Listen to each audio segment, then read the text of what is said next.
So you hear often, very often, that the biggest constraint of a company is the leader. How often do you find that to be true? What's your perception on that myth or reality? Yeah, and like so many myths, right? There's at least a kernel of truth in there somewhere.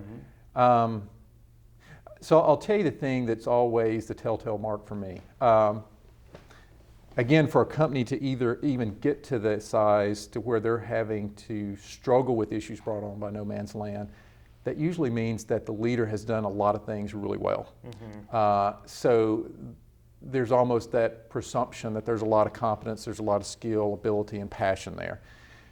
To me, the mark that will tell the tale of whether the leader can lead the company beyond that or it begins to implode once it's started the journey is really whether the leader can, how much the leader can begin to open up and get out of the way.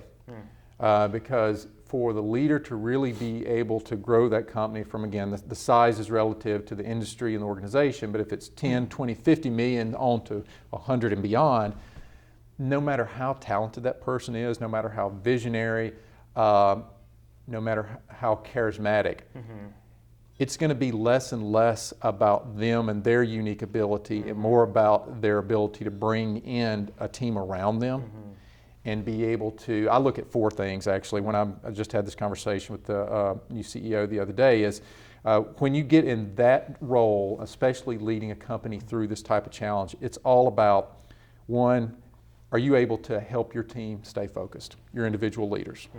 Are you able to provide the resources? Are you able to help remove the roadblocks?